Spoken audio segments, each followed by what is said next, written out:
అంటే కష్టం కదా మేడం. కష్టమే. నేను సప్లై చేస్తాను సార్. సూరజ్. మేనేజర్ సార్, ఈ చెక్ మా బ్రాంచ్ అకౌంట్లో వేయండి. ఈరోజు బ్యాంక్ హాలిడే కదా సార్. బ్యాంక్ హాలిడేనా? ఇప్పుడు ఎలా? రేపేసుకోండి సార్. ఏం పర్లేదులే సూరజ్. మేనేజర్, ఆ చెక్ రేపు డిపాజిట్ చేయి. అలాగే మేడం. సార్, మీరు ఈ బుక్ మీద మీ పేరు, ఫోన్ నెంబర్, ఆర్డర్ ఏ అడ్రస్కి తీసుకురావాలో అన్నీ రాసివ్వండి సార్. అలాగేనమ్మా.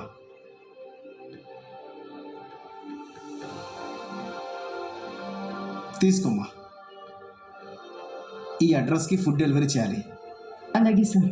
క్వాలిటీలో ఎక్కడా తేడా రాకూడదు. మీరు అడిగిన దానికంటే ది బెస్ట్ క్వాలిటీ ఇస్తాం సార్. థ్యాంక్స్ అమ్మా. ఆ, ఇది పద్ధతి అంటే. కొందరిని చూసి కొందరు నేర్చుకోవాలి.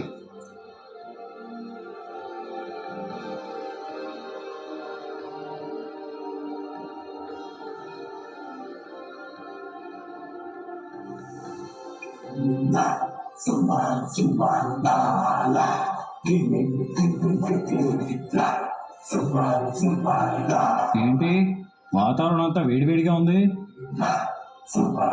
బాబా, ఫుడ్ ఆర్డర్ వచ్చింది. ఎంత తెలుసా? 1000 భోజనాలు, 10 లక్షలు అడ్వాన్స్. కంగ్రాచులేషన్స్ మై డియర్ మరదలా. బాబా,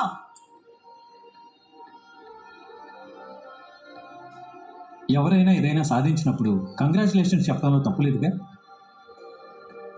వాతావరణం వేడిగా ఉందంటే ఏసీ ఆఫ్లో ఉందేమో అనుకున్నాను.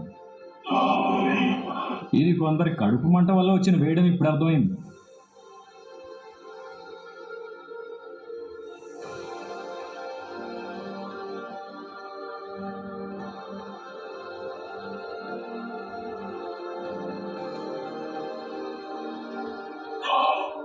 బ్రదర్, మీరు ఇక్కడే కూర్చోండి, నేను మళ్ళీ వస్తాను.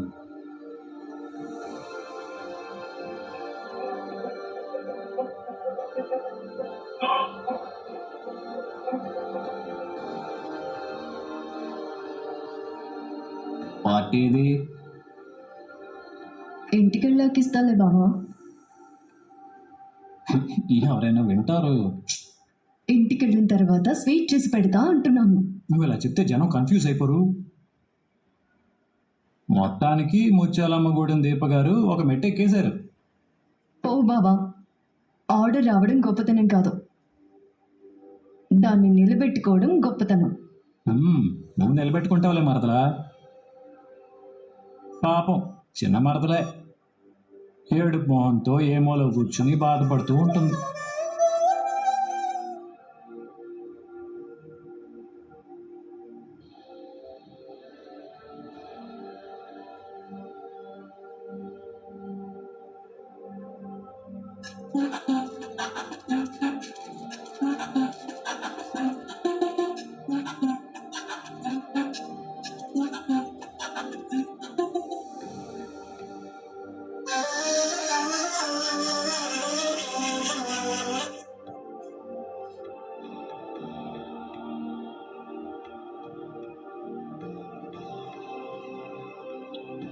నువ్వా? ఎస్, నేనే. నా కప్ ఎందుకు తీసుకున్నా? దీని మీద ముందుగా ఎవరి పేరు రాసుండదు జోత్స్న. చివరిగా అది ఎవరి సొంతం అవుతుందో వాళ్ళ పేరు మాత్రమే దాని మీద రాయబడుతుంది. హే, కోతలు రాయుడు నాటకాలు ఆపరా. నువ్వు స్మార్ట్ అని, వెరీ ఇన్నోసెంట్ అని అందరూ గుడ్డిగా నమ్ముతున్నారు. కానీ నీ డ్రామాలు నాకు తెలుసు కదా. కాఫీ బాగుంది, థ్యాంక్ యూ. నేనేం మాట్లాడుతున్నాను నువ్వేం చెప్తున్నావు? నేననుకున్నదే మాట్లాడతాను, నువ్వనుకుంది మాట్లాడను. ఒక చిన్న వీడియో పెట్టుకుని నువ్వు నన్నేం చేయలేవు, అది గుర్తుపెట్టుకో. కాసేపట్లో మీ తాత దగ్గర నుంచి నీకు ఫోన్ వస్తుంది. ఎందుకు? వీడియో మీ తాతకి పంపించాను.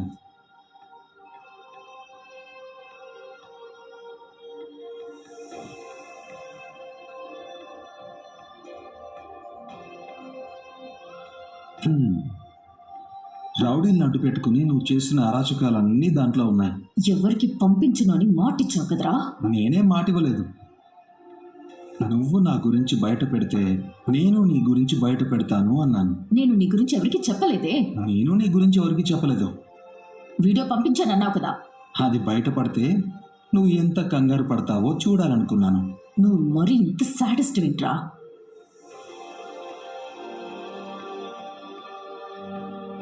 నేను కొన్నిసార్లు మిర్రర్లా ఉంటాను.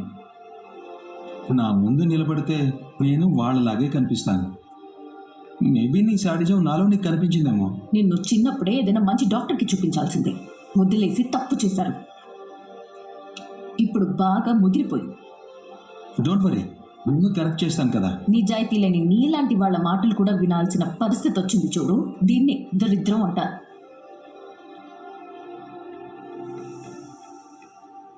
అసలు ఎవరా నువ్వు? మా తాతని నన్ను కాపాడినట్టు ఫేక్ బిల్డప్ ఇచ్చి మా అవుట్ హౌస్లో ఉండాల్సిన అవసరం ఏంటి? నా వీడియో నీ దగ్గర పెట్టుకొని నన్ను బెదిరించాల్సిన అవసరం ఏంటి? కాఫీ తాగుతావా? రే, నేనేం అడుగుతున్నాను రా? కాఫీ తాగుతావా లేదా? ముందు నేను అడిగిన దానికి సమాధానం చెప్పు. నీకు ఇప్పుడు అడగాలనిపించింది అడిగావు. నాకు చెప్పాలనిపించినప్పుడు నేనే చెప్తాను. నీలాంటి వాళ్ళని బయట తిరగనివ్వకూడదురా. వలేసి పట్టుకుని హాస్పిటల్లో పెట్టాలి. నీకు ఇంకా టైం ఉందిలే. నీకైతే టైం దగ్గర పడింది. అవును, చాలా పెద్ద ఆఫర్ వచ్చింది కదా. ప్రిపరేషన్కి టైం దగ్గర పడింది. ఆఫర్ రాగానే ఏదో సాధించేశానన్న ఫీలింగ్లో ఉన్నట్టున్నా. అంత పెద్ద ఆఫర్ని నువ్వెందుకు వదిలేశావు? నా ఇష్టం. ఎదగడానికి అవకాశం వచ్చినప్పుడు దాన్ని వదిలేసుకునే వాళ్ళని ఏమంటారో తెలుసా? ఏమంటారు? జ్యోత్స్న అంటారు.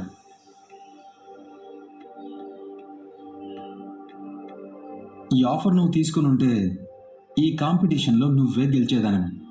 ఆ దీప వంటలక్క. మా ఇంట్లో వంటలు చేసుకోవడంతో మొదలైంది దాని బ్రతుకు. నువ్వేమో రోడ్డు మీద జ్యూసులు అమ్ముకునేవాడు. అంటే ఇంచుమించు ఇద్దరిది ఒకేలాంటి స్థాయి. కానీ నా స్థాయి వేరు. నీ స్థాయికి 1000 మందికి ఫుడ్ డెలివరీ అంటే అదేదో అద్భుతం సాధించినట్టు ఫీల్ అవుతున్నారు. నాకు ఇలాంటివి సరిపోవు. కార్పొరేట్ కంపెనీల్లో 1 year ఫుడ్ కాంట్రాక్ట్స్ లాంటివి అయితే అట్లీస్ట్ నేను పెట్టే సంతకానికి ఒక వాల్యూ ఉన్నట్టు. All the best. సాధించలేనా? సాధించలేవంటే నువ్వు సాధించకుండా ఆగిపోతావా? నెవర్. నా టైం స్టార్ట్ అయింది. నాకు ఎవరి సాయం అవసరం లేదు. నువ్వే కాదు, ఆ వంటలక్క కూడా నన్ను ఆపలేదు.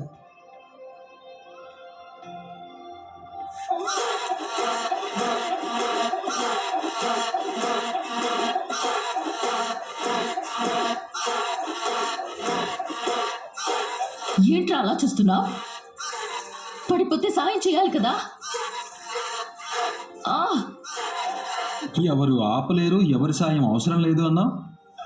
రే, నవ్వకు. పోటీ పడ్డం కాదు, ముందు కింద పడకుండా నడవడం నేర్చుకో. ఇది కానీ ఎవరికైనా తెలిసిందనుకో, నేను జారి పడ్డానని ఎవరికైనా చెప్పవు, మర్యాదగా ఉండదు. నా నోటితో నేను ఎవరికీ చెప్పను. చెప్తే నేను పడ్డవాళ్ల గురించి పబ్లిసిటీ చేసే మనిషిని కాదు, పడిన వాళ్ళని పైకి లేపే మనిషిని. మరి సాయం చేయడానికి నాకెందుకు చెయ్యలేదు? ఇవ్వాలనిపించలేదు. బై ఈ డ్రెస్ నీకు చాలా బాగుంది. మార్నింగ్ నుంచి చూస్తూనే ఉన్నావు కదా. నాకు ఇప్పుడే అందంగా కనిపించావు. భరించడం నా వల్ల కాదు. నేను చిన్నప్పుడే హాస్పిటల్లో చూపించుంటే నాలాంటి దానికి ఇలాంటి బాధలు ఉండకపోయేవి. థ్యాంక్స్. ఇది దేనికిరా? నేను నిన్ను బాధ పెడుతున్నాను అని నాతోనే చెప్పినందుకు. రావు కాలంలో గిఫ్ట్ షాప్లో అడుగు పెట్టినట్టున్నాను. కేతులా తయారయ్యా. మింగేసే వరకు వదిలేలా లేవు. చందమామ కూడా నీ అంత అందంగా ఉండదు. కర్మరా నాయనా, నీకు ఎప్పుడు ఎలా మాట్లాడతావో కూడా అర్థం కావట్లేదు. నిజంగానే చెప్తున్నాను, నువ్వు చందమామ కంటే అందంగా ఉంటావు. ఇది నీకు అబద్ధం అనిపిస్తే అదిగో ఆ చందమామనే అడుగు. నీతో ఉంటే నా బుర్ర పాడైపోయేలా ఉంది. నేను పోతాను.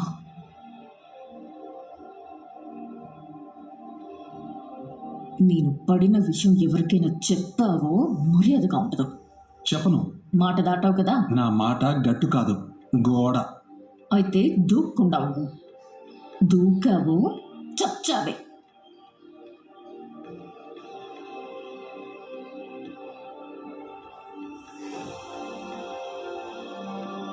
అబ్బా,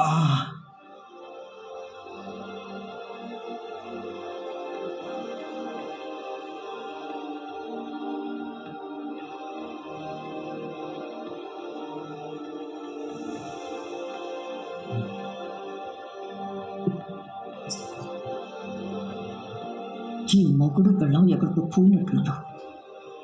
ఉండుంటే ఎందుకు కుంటుతున్నావు అని అడిగేవాళ్ళు. పా పడ్డప్పుడు ఏం తెలియలేదు కానీ ఇప్పుడు నొప్పి తెలుస్తుంది.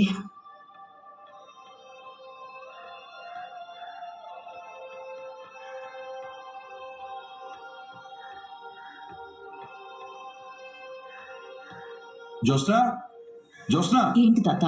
కింద పడ్డావట, ఇప్పుడు ఎలా ఉంది? ఎలా ఉందని అడుగుతుంటే అలా చూస్తావేంటి?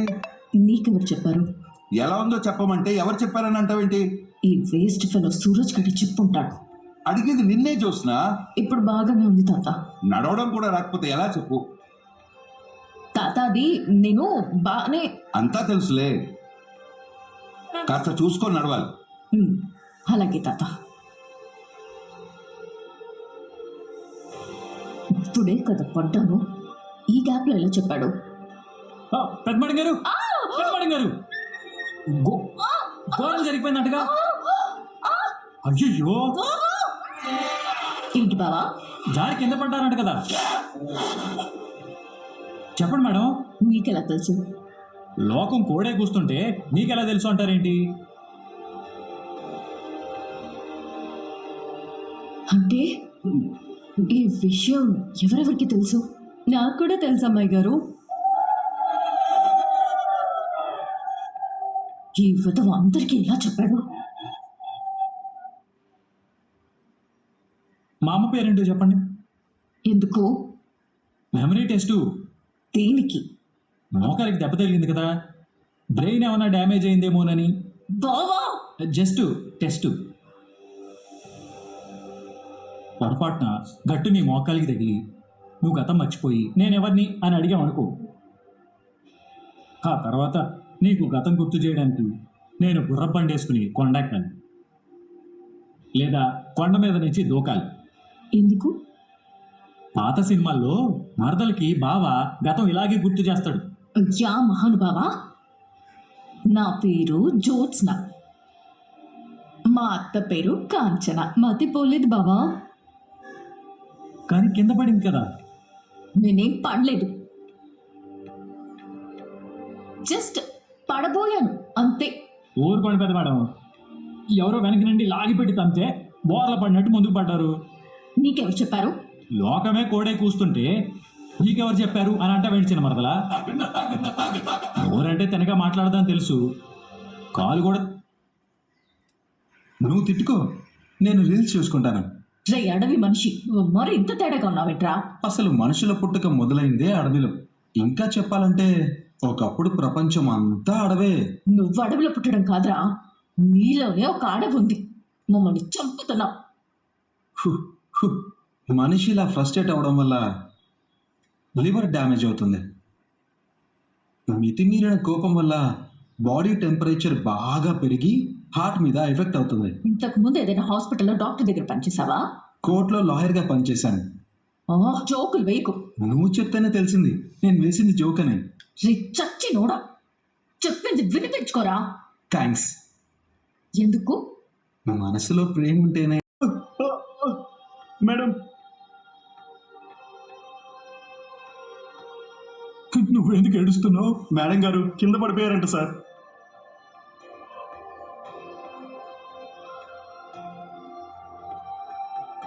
వీడికి కూడా చెప్పేశాడా?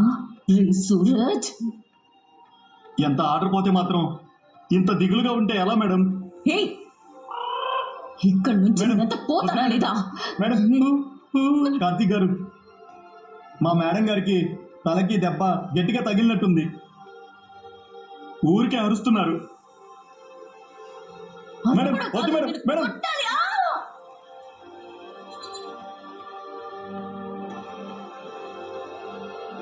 పాపం పలకరించడానికి వచ్చిన అభాగ్యుడు అమ్మవారి ఆగ్రహానికి బలైపోయాడు. ఆఫీస్లో అందరికీ తెలిసిపోయిందా బావా?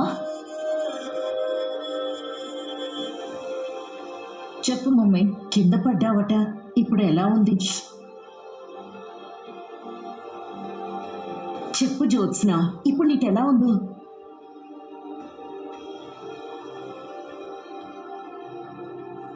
అత అత నేను చెప్పరా, దానికి ఇప్పుడు ఎలా ఉంది? నీ చంటిదారికి బానే ఉంది. అయ్యి ఏంట్రా వెటకారాలు ఆడుతున్నావా? ముందు దానికి ఎలా ఉందో చెప్పు. మనిషి అయితే బానే ఉంది. మరి నాకేం కాలేదు, నేనేం పడలేదు. నా మైండ్ మోకాళ్ళు రెండు బాగానే పనిచేస్తున్నాయి, ఉంటాను. జ్యోత్స్న, అంత ఫ్రస్ట్రేషన్ ఎందుకు మేడం గారు? మేడం, మేడం, మేడం, కింద పడిపోయారంట కదా మేడం. మన రెస్టారెంట్ స్టాఫ్ కలిసి మిమ్మల్ని పలకరించడానికి బొకేలు తీసుకుని రావాలనుకుంటున్నారు మేడం. ఇక్కడికి రమ్మంటారా, ఇంటికి రమ్మంటారా మేడం? ఏట్లోకి రా. అంటే ఇప్పుడు మేడం గారు ఏట్లోకి వెళ్తారా సార్? ఏట్లో కాకపోతే ఎంకనసం గుడికి వెళ్తారా? నీకెందుకు? పో. అలాగే సార్. అబ్బా, పాపం జోష్న ఉడికిపోయినట్టుంది బావా. చెప్పాను కదా బ్రదర్ పెద్ద మేడం గారికి సరైన జోడి అని. దీన్ని తిక్క కుదరాలంటే వాడే కరెక్ట్.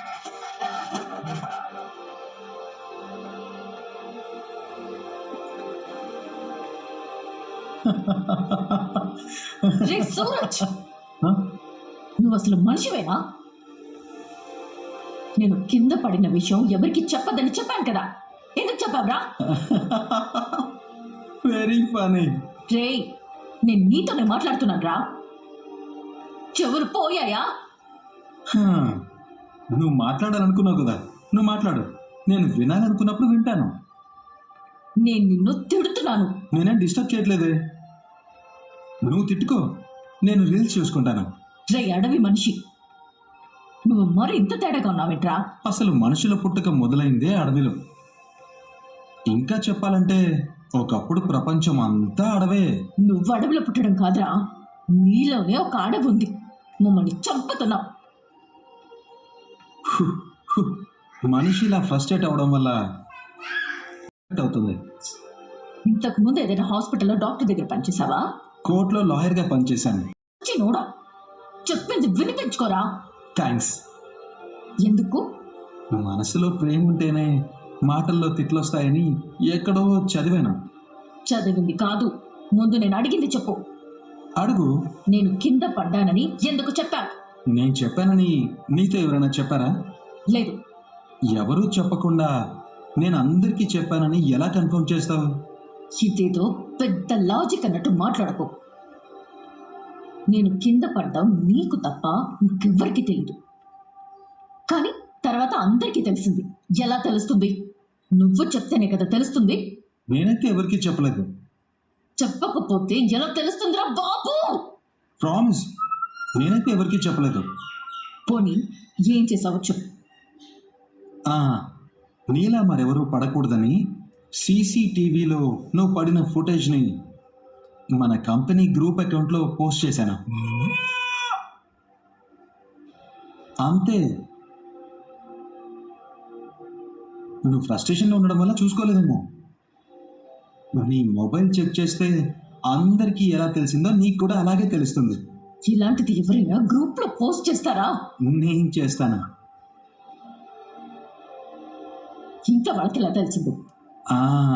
ఇంట్లోంచి వచ్చిన వాళ్ళకి తెలియకపోతే వాళ్ళు కూడా పడిపోతారని కార్తీక్ గారిని ఫ్యామిలీ గ్రూప్లో షేర్ చేయమన్నాను, అంతే.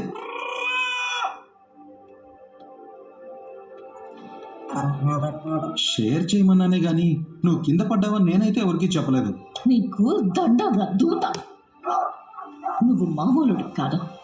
నిన్ను ఏం చేసినా తప్పులేదు. పొగడ్తలు నాకు నచ్చవు. నువ్వు ఏ గ్రహం నుంచి ఊడిపడ్డావురా? సూర్యగ్రహం. అక్కడ మనుషులు ఎవరు ఉండరు కదరా. నేనుంటానుగా. ఉంటావు. ఈ నాటకాలన్నీ బయటపడేదాకే ఉంటావు. నిజం తెలిస్తే మా తాత ఏం చేస్తాడో తెలుసా? నన్నేం చేస్తారో తర్వాత, నీ గురించి తెలిస్తే ఏం చేస్తారో అది చూసుకో. అప్పుడు నువ్వు కింద పడ్డం కాదు, మీ తాతయ్య కింద పడేస్తారు. ఆ, అమ్మా, అబ్బా, అమ్మా. సీసీ కెమెరా కూడా దొరకకుండా నటిస్తున్నావు కదరా. మిమ్మల్ని పిలవడానికి కారణం ఇదే. మనకు ఒక మంచి ఆర్డర్ వచ్చింది. దీన్ని అవసరంగా కాదు, అవకాశంగా చూద్దాం. మనం డబ్బు కంటే ముందు నమ్మకాన్ని సంపాదించాలి. ఆ నమ్మకమే మనం ఇచ్చే క్వాలిటీ. రొటీన్గా కాకుండా ప్లేట్లో ఐటమ్స్ అన్నీ వేరుగా ఉండేలా నేను ఒక మెనూ ప్లాన్ చేశాను. సాగర్ గారు, ఇది మనకి చాలా ఇంపార్టెంట్. అలాగే సార్. మేడం, మీరు మెనూ ఇవ్వండి. మెనూ మాత్రమే కాదు, ఏ ఐటమ్ ఎలా వండాలో, ఏం వండాలో కూడా అంతా ఇందులో రాశాను. చూడండి. దీని ప్రకారం కావలసినవన్నీ ముందే తీసి పెట్టండి. అలాగే మేడం. ఈసారి మెనూలో పనస బిర్యానీ స్పెషల్. అది స్వయంగా నేనే దగ్గరుండి ఎలా చేయాలో చెప్తాను. అలాగే మేడం. ఏదైనా అవసరమైతే కాల్